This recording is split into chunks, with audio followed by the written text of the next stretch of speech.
Ma mère a pris ma carte de crédit Gold pour payer le traitement médical de mon père. Quelques jours plus tard, j'ai vu des photos de ma sœur profitant d'un voyage au Nicaragua. Quand j'ai demandé où elle avait eu l'argent, elle a souri et a dit « Grâce à ta carte de crédit mais ne t'inquiète pas, j'ai seulement utilisé 38 000 euros. » J'ai ri et j'ai répondu « Tu es bien sûr que c'était ma carte pour une telle somme ? As-tu vérifié le nom ?» J'étais debout devant l'évier de la cuisine, en train de racler le reste de la sauce salade dans une boîte en plastique. Je ne pensais vraiment à rien, je faisais juste le ménage. C'est alors que maman a parlé. Elle avait l'air calme, comme si elle lisait le bulletin météo ou quelque chose d'aussi banal. « Nous n'avons plus de léché de Havana, encore, a-t-elle dit. Peux-tu en prendre en rentrant du travail ? Je n'ai pas levé les yeux, j'ai juste fermé le couvercle de la boîte et demandé, la léchée de Havana, c'est pour toi ou pour Teresa et ses hormones ? Maman n'a pas ri, elle ne le fait jamais quand il s'agit de Teresa. C'est pour son thé, a-t-elle dit en pliant soigneusement la liste de courses comme si c'était quelque chose d'important, comme un programme de la parochia. Elle a besoin de se détendre avant son vol. J'ai arrêté ce que je faisais. Quel vol ? Pour Costa Dorada, a-t-elle répondu comme si c'était de notoriété publique. Elle ne te l'a pas dit ?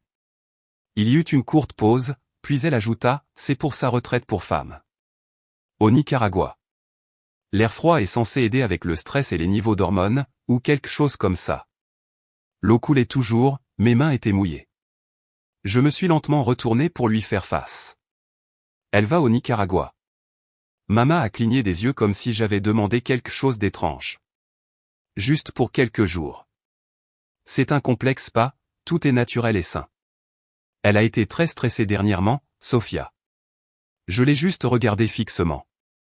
Nicaragua, un spa, tout naturel, stressé. C'est le mot que maman a utilisé, stressé. Pas paresseuse, pas sans emploi depuis plus d'1 an et demi, pas la raison pour laquelle je payais l'hypothèque, les courses, le téléphone, l'électricité, et maintenant, apparemment, la léchée de Havana aussi. Tout ça pour la relaxation de Teresa au Nicaragua. Comment paie-t-elle ça, ai-je demandé. Elle l'a gagné, répondit maman rapidement. Une rifa ou quelque chose en ligne. Bien sûr, ai-je répété lentement ces mots. Elle a gagné une retraite au Nicaragua à une rifa. Oui, répéta maman. Puis, après un court silence, elle ajouta, n'aie pas l'air si sceptique, Sofia. Elle mérite quelque chose de bien. J'ai séché mes mains lentement, le torchon s'est accroché à ma bague une seconde. Je l'ai regardé et j'ai dit, quand j'ai été promu Jofa de Equipo l'année dernière, tu te souviens de ce que tu as dit ? Tu as dit, félicitations. Et puis tu as demandé si je pouvais aider avec la facture d'eau. C'était tout. Le visage de maman a changé, elle avait l'air contrariée. Ce n'est pas juste, a-t-elle dit. Non, ai-je répondu, ça ne l'est pas, juste à ce moment-là, j'ai entendu le bruit des clés dans le couloir. Teresa est entrée dans la cuisine comme si c'était sa propre scène. Elle souriait, pleine d'énergie, portant un gros manteau d'hiver, du genre fait pour les endroits enneigés. Et c'est là que ça m'a vraiment frappé. Elle allait vraiment au Nicaragua. Je lui avais offert ce manteau d'hiver à Noël dernier. Elle avait dit qu'il était ennuyeux à l'époque, mais maintenant elle était magnifique dedans. Elle est entrée dans la cuisine et a ouvert le frigo comme si elle était chez elle. Où est la léchée de Havana, a-t-elle demandé. Je n'ai rien dit. Maman lui a tendu une liste de courses pliées. Sofia va en chercher. Teresa a souri et a embrassé maman sur la joue. Merci, hermanita, a-t-elle dit sans même me regarder. Puis elle est sortie, légère comme si elle n'avait aucun souci au monde. Je suis resté là, à regarder la porte se fermer derrière elle. Le silence dans la cuisine après son départ semblait plus lourd qu'avant, comme s'il avait un poids. Je pensais qu'elle n'avait pas d'argent, ai-je finalement dit.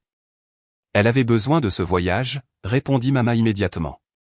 Tu ne comprends pas à quel point ça a été dur pour elle de rester à la maison toute la journée. Je n'ai pas discuté. L'évier coulait toujours, je ne l'ai pas arrêté. Au fond de moi, je savais que quelque chose n'allait pas. Pas seulement le voyage, pas seulement la léchée de Havana. Les choses n'allaient pas bien depuis longtemps. Je ne voulais juste pas l'admettre. Pas encore. Mais ça allait changer. Le lendemain, j'ai cherché en ligne. J'ai tapé « Rifa retraite Nicaragua » juste pour vérifier si c'était réel. Ça ne l'était pas. Je n'étais pas choqué, quelque chose me disait que c'était inventé. Plus tard ce soir-là, pendant le dîner, j'ai de nouveau demandé à Mama. J'ai fait en sorte que ça paraisse décontracté. Elle réchauffait un plat surgelé, prétendant qu'il était fait maison. Elle faisait toujours ça quand elle voulait faire comme si tout allait bien à la maison. Alors, quel genre de rifa Teresa a-t-elle gagné, ai-je demandé. Mama a cligné des yeux, puis elle a fixé le micro-ondes comme s'il avait dit quelque chose d'étrange. Juste un concours de voyage, a-t-elle dit. Tu sais comment est Teresa avec ses concours en ligne. Elle participe toujours à quelque chose. J'ai pris une bouchée du pastel de carne. Il était sec. J'ai mâché lentement et j'ai dit, c'est drôle, d'habitude elles se vantent de ce genre de choses. Mama m'a regardé rapidement. Elle ne voulait probablement pas te contrarier. Tu as travaillé si dur dernièrement. Ça, c'était nouveau. Mama s'inquiétant de ce que je ressentais. Je ne suis pas contrarié, ai-je dit. Et je ne l'étais pas vraiment. J'étais fatigué. Fatigué d'être toujours celle qui ramassait les morceaux. Fatigué d'être celle qui maintenait tout en marche en arrière-plan, comme une machine que personne ne remarque sauf si elle arrête de fonctionner. Le lendemain matin, j'étais en réunion de travail quand j'ai reçu un appel téléphonique. C'était de la société de cartes de crédit. Et c'est là que tout a vraiment commencé à s'effondrer. Quand j'ai vu le numéro apparaître sur l'écran de mon téléphone, je l'ai laissé sonner 4 fois avant de décrocher. Quelque chose en moi me disait que je ne devais pas attendre. Ici Julia de Nea Dorada Credito, a dit une femme. Sa voix était polie mais sérieuse. Nous appelons pour vérifier une activité récente sur votre compte. Je suis sorti discrètement de la pièce. Quel genre d'activité, ai-je demandé. Plusieurs gros achats ont été effectués à Costa Dorada, au Nicaragua, a-t-elle dit. Séjour dans des hôtels de luxe, soins au spa, shopping. Nous vérifions juste pour confirmer que vous voyagez. J'ai fermé les yeux. Non, ai-je dit. Je n'y suis pas, il y eut une pause de son côté. Souhaitez-vous bloquer la carte, a-t-elle demandé. Oui, ai-je dit immédiatement. En seulement 4 jours, 38 000 € avaient été débités de ma carte de crédit. Je n'arrivais pas à le croire. J'ai parcouru l'email qu'elle avait envoyé avec la liste des frais. Il y avait des factures pour un hôtel de luxe, une visite privée, un spa thermal, différents restaurants et quelque chose appelé « excursion en hélicoptère à la Combre ».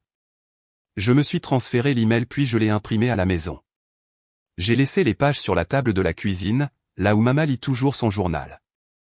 Je n'ai pas dit un mot ce soir-là quand je suis rentré du travail. La maison semblait étrangement silencieuse. Mama pliait le linge avec un soin particulier, comme si elle voulait que tout ait l'air impeccable. Papa, qui parlait à peine sauf quand il regardait du sport, s'est raclé la gorge. Elle ne voulait rien faire de mal, a-t-il dit. Je n'ai pas répondu. La carte était juste là, ajouta Mama. Tu la laisses toujours traîner. Ce n'est pas comme si elle l'avait volée. J'ai pris une des pages imprimées et je l'ai brandie. 38 000 € en 4 jours, ai-je dit. Elle pensait qu'elle allait expirer, dit Mama rapidement. Elle ne voulait pas que ça se perde. Je l'ai regardée fixement. Elle a dit ça? Mama a marqué une pause. Plus ou moins. Je n'ai rien dit d'autre. J'ai juste ramassé les pages et je suis monté à l'étage. Plus tard, j'ai vérifié ma messagerie vocale. C'était Teresa. Sa voix était joyeuse. Salut Hermanita, a-t-elle dit. On dirait que la carte ne fonctionne plus. Tu peux arranger ça? J'ai encore besoin de réserver la visite des grottes thermales. Je t'aime. Elle a raccroché sans attendre ma réponse. Je n'ai pas dit tout de suite à Mama ou Papa que j'avais bloqué la carte. Ils l'ont découvert le lendemain matin quand Teresa a appelé de son hôtel. Mama était dans le salon, se versant sa 3e tasse de café. La tasse qu'elle utilisait portait les mots « Corazon agradecido ». Elle dit que sa carte ne fonctionne pas, dit Mama, le téléphone à l'oreille. Je n'ai pas répondu. Je suis resté là, à la regarder, attendant que quelqu'un d'autre dans la maison dise enfin ce que je savais depuis un moment. Quelque chose était allé trop loin. Je n'ai pas levé les yeux de mon ordinateur portable. Non, la carte ne fonctionne pas, ai-je dit. Mama a cligné des yeux. Tu l'as désactivée. Je l'ai signalé comme volé, ai-je répondu en restant calme. Papa a parlé depuis son fauteuil. Ça semble un peu extrême. Elle l'a prise sans demander, ai-je répliqué. Ça s'appelle du vol, aux dernières nouvelles. La voix de Mama s'est tendue. Tu vas toujours trop loin. Teresa a rappelé. J'ai vu son nom sur mon téléphone mais je n'ai pas décroché. Elle a laissé un message vocal. Sérieusement, Sophie, tu as annulé la carte? J'ai déjà réservé des trucs. C'est vraiment immature. J'allais te ramener quelque chose. Cette dernière partie m'a fait rire, et je ne savais même pas pourquoi. Peut-être parce qu'elle l'avait dit comme si ça avait de l'importance, comme si m'acheter un cadeau bon marché dans une boutique de souvenirs allait compenser d'une manière ou d'une autre l'utilisation de 38 000 € sans demander. Plus tard dans la journée, Mama a frappé à la porte de ma chambre. Elle n'avait pas fait ça depuis des années. Nous devons parler, a-t-elle dit. J'ai fermé l'ordinateur portable. Elle est entrée et s'est assise comme si elle avait encore une sorte de contrôle dans cette maison. Elle est coincée maintenant, dit Mama. Elle est dans un hôtel 7 étoiles sans argent. Elle ne peut même pas se procurer de nourriture. Elle a commandé un risotto de truffa hier soir, ai-je dit. C'est sur la facture. C'est ta sœur, répondit Mama comme si cela expliquait tout. Je connaissais bien cette phrase. La famille d'abord. Grande sœur signifie plan de secours. Je me suis redressé. Tu te souviens quand j'étais à l'université, ai-je demandé. Quand j'ai eu un ulcère à l'estomac à force de cumuler 4 emplois à la fois. Mama avait l'air mal à l'aise. Tu remets ça sur le tapis maintenant? Je t'ai appelé en pleurant, ai-je dit. J'avais besoin d'aide pour payer une facture d'hôpital. C'était 3 000 €. Elle n'a rien dit. Tu m'as dit que Teresa avait besoin d'un appareil dentaire, ai-je dit. Mama a joint ses mains. C'était une autre époque. C'était toujours une autre époque, ai-je dit doucement. Elle paraissait plus âgée à ce moment-là. Pas seulement fatiguée, mais comme quelqu'un qui avait fait semblant pendant longtemps et ne pouvait plus. Les rides autour de ses yeux n'étaient pas seulement dues à l'âge, elles semblaient provenir d'années à tout retenir. Puis elle a fait quelque chose auquel je ne m'attendais pas. Elle a tendu la main et a posé la sienne sur la mienne. Je sais que nous ne t'avons pas toujours traité équitablement, a-t-elle dit. Mais en ce moment, elle a vraiment besoin de toi. Je n'ai pas retiré ma main, mais je n'ai pas non plus acquiescé. J'ai pensé au message vocal de Teresa, au ton de sa voix, à la façon dont elle avait dit « arrange ça ». Comme si j'étais une sorte d'assistante, pas sa sœur. À ce moment-là, j'ai réalisé quelque chose. Teresa ne pensait pas avoir fait quoi que ce soit de mal. Et peut-être, juste peut-être, Mama non plus. J'ai repensé à mes 17 ans. Pour cet anniversaire, ils avaient offert une voiture à Teresa. J'avais eu des bonos del Estado. Ils souriaient comme si les deux cadeaux étaient égaux, mais même à 17 ans, je savais qu'ils ne l'étaient pas. Puis je me suis souvenu de la fois où Teresa avait emprunté l'argent de mon loyer. Elle avait dit que c'était pour démarrer une entreprise. Une semaine plus tard, elle était allée à un concert avec ses amis. J'avais vu les photos en ligne. Et j'ai pensé à la maison, celle où nous vivions tous. Le titre de propriété était dans un tiroir à l'étage. Papa me l'avait cédé il y a 5 ans, quand il ne pouvait plus payer les arriérés d'impôts. L'accord était simple, si je payais la dette, la maison m'appartenait. Je l'ai payée, chaque mois, à temps, discrètement. J'ai pensé à toutes ces choses, puis j'ai souri. D'accord, ai-je dit. Mama a levé les yeux. Elle avait l'air surprise, puis un peu soulagée. Tu vas aider? Je me suis levé et je me suis dirigé vers ma commode. J'ai ouvert le tiroir du haut et j'ai cherché au fond. J'ai sorti une carte. Elle était noire, impeccable, jamais utilisée auparavant. Celle-ci est toujours active, ai-je dit en la lui tendant. Réserve tout ce dont elle a besoin. Elle l'a prise comme si c'était un cadeau, comme si cela arrangeait tout à nouveau. Je l'ai regardé quitter la pièce, tenant cette carte comme si c'était quelque chose de précieux. Puis j'ai pris mon téléphone et j'ai appelé quelqu'un à qui je n'avais pas parlé depuis un moment. Salut Abuela, ai-je dit. Tu cherches toujours de l'aide en cuisine au café. Les jours suivants furent étrangement calmes. Les appels de Teresa se sont raréfiés après le 3e message vocal. Son ton avait changé. Elle était passée de joyeuse à agacée, puis à autre chose, comme si elle essayait de paraître désolée sans vraiment dire le mot « désolé ». Il y avait de longs soupirs et des pauses dans sa voix. Elle semblait penser que cela suffisait. Maman aussi a commencé à agir différemment. Elle était plus douce, ne donnait plus autant d'ordres.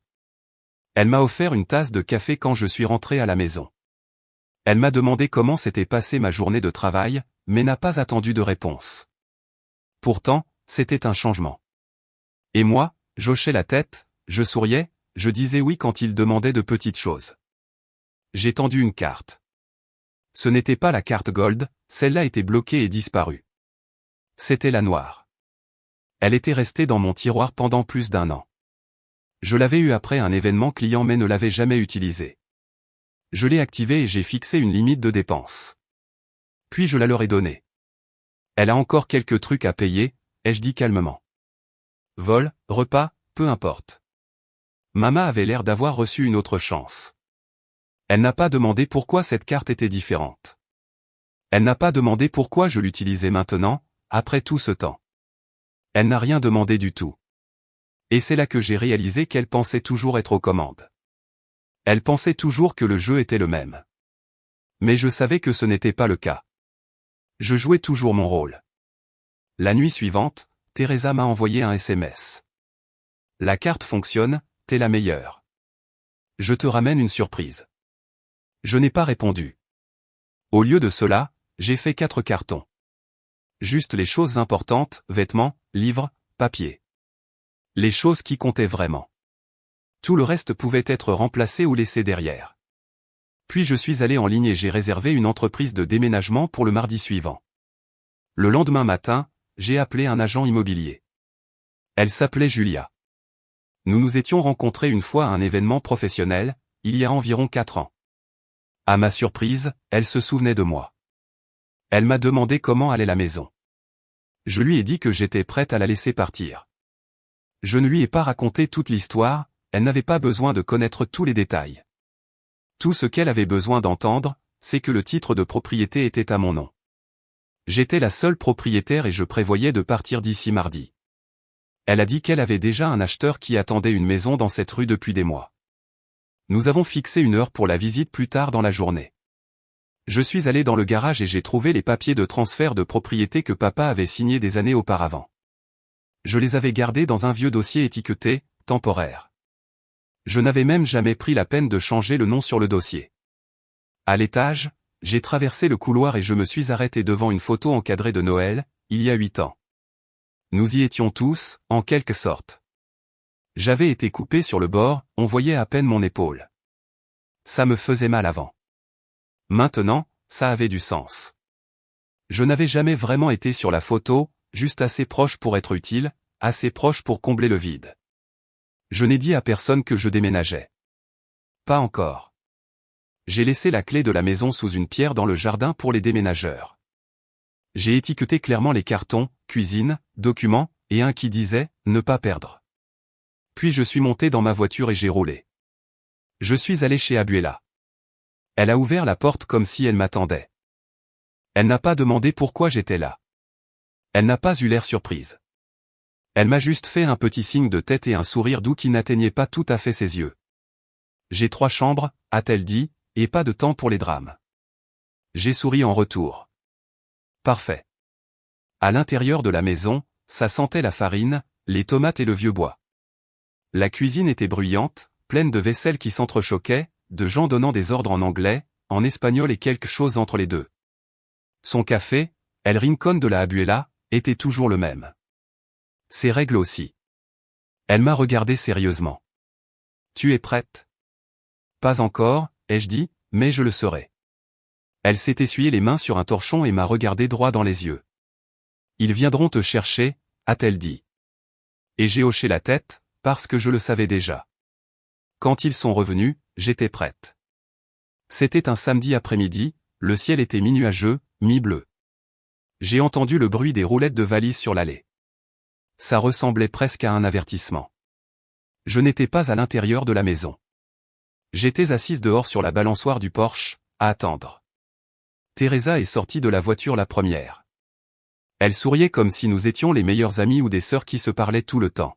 « Tu es venu nous chercher ?» a-t-elle demandé. Je n'ai rien dit. Papa portait les sacs et maman montait les marches. Elle a fouillé dans son sac à main et en a sorti ses clés. Elle a essayé de déverrouiller la porte d'entrée. Ça n'a pas marché. Elle a réessayé. Toujours rien. Puis elle m'a regardé, confuse. Tu as changé le code de la porte? Non, ai-je dit. J'ai changé la serrure. Elle a cligné des yeux. Pourquoi? Parce que vous n'habitez plus ici. Elle a eu ce rire sec et faux qu'elle utilisait toujours quand elle était nerveuse. Sophia, allons. Je me suis levé lentement et j'ai descendu les marches vers elle. Je lui ai tendu une grande enveloppe Kraft. À l'intérieur se trouvaient les papiers signés de la vente de la maison, la preuve du virement bancaire et les documents de clôture officiels. Julia, l'agent immobilier, avait agi rapidement. Les nouveaux acheteurs emménageaient lundi. Je l'ai vendu, ai-je dit. Teresa a froncé les sourcils. Vendu quoi? La maison. Son sourire a disparu comme du verre se brisant sur le sol. Tu ne peux pas faire ça, a-t-elle dit fort. C'est illégal. C'est la maison de papa. Papa a ouvert l'enveloppe.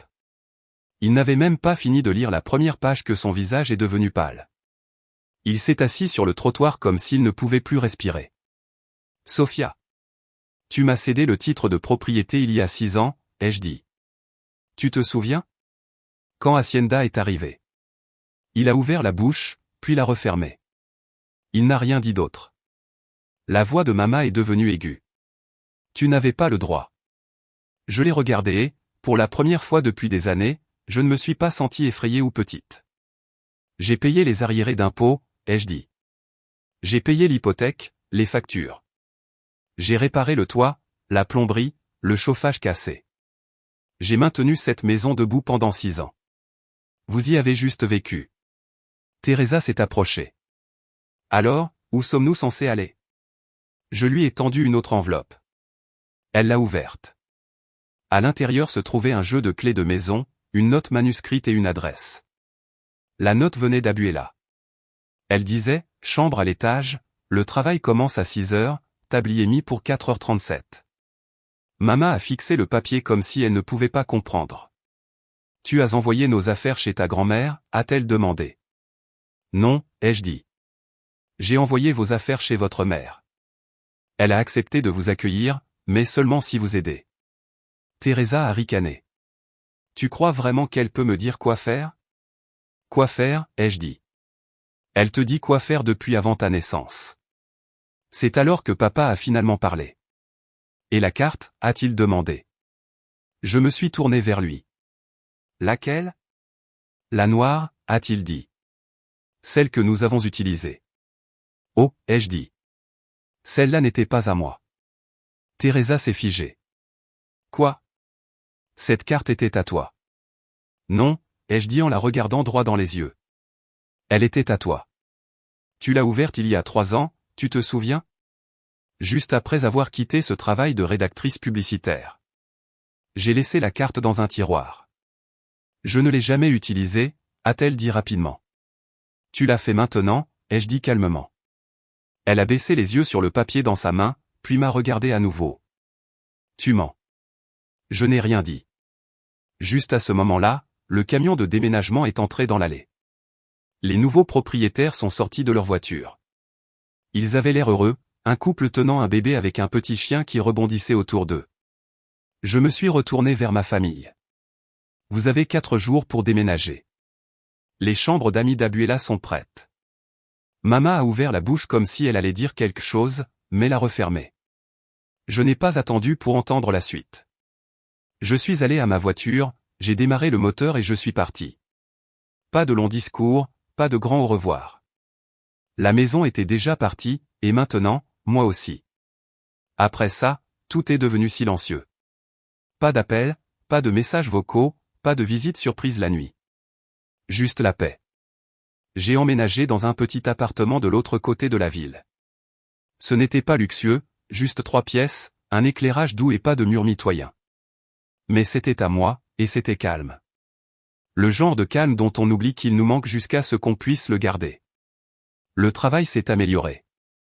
Je ne ressentais plus le besoin de vérifier mon compte bancaire 3 fois par jour.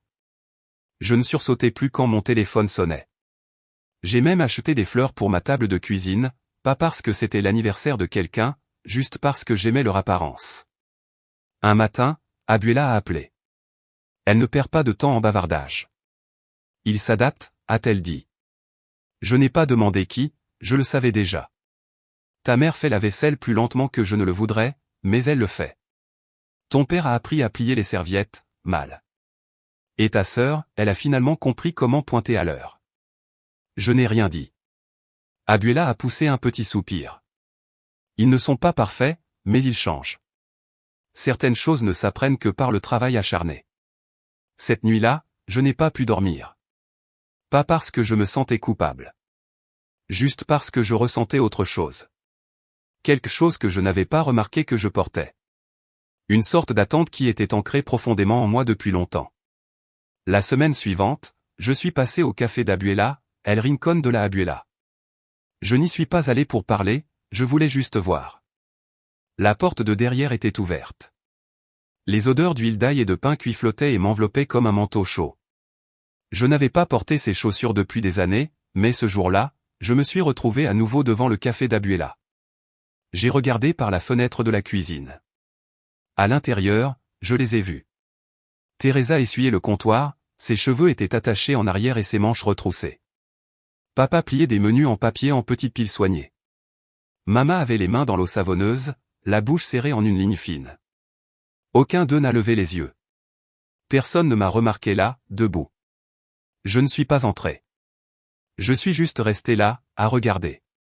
Pas en colère, pas triste, ne ressentant même pas de pitié pour eux. Je me sentais lucide. Ils ressemblaient à des gens qui apprenaient enfin à porter leur part du fardeau. Pour une fois, personne ne fouillait dans ma vie pour me demander de les sauver. Personne ne s'attendait à ce que je règle tout. Je me suis retourné et je suis retourné à ma voiture. Plus tard cette semaine-là, j'ai reçu une lettre. Elle était manuscrite et l'enveloppe portait mon nom écrit en une écriture cursive soignée et attentive. Je n'avais pas vu une écriture comme ça depuis que j'étais enfant. C'était de Mama. À l'intérieur, il n'y avait qu'une seule phrase, « Tu avais raison, je ne voulais juste pas que tu l'aies. » Pas d'excuses, pas de justification. Mais c'était suffisant. J'ai plié la lettre et je l'ai placée dans une vieille boîte à chaussures. À l'intérieur de la boîte se trouvaient quelques autres choses que je n'avais pas encore jetées, une vieille photo, une carte d'anniversaire d'Abuela et le reçu des arriérés d'impôts que j'avais payé l'année où ils avaient failli perdre la maison. Je n'ai pas pleuré. Je n'ai pas souri non plus.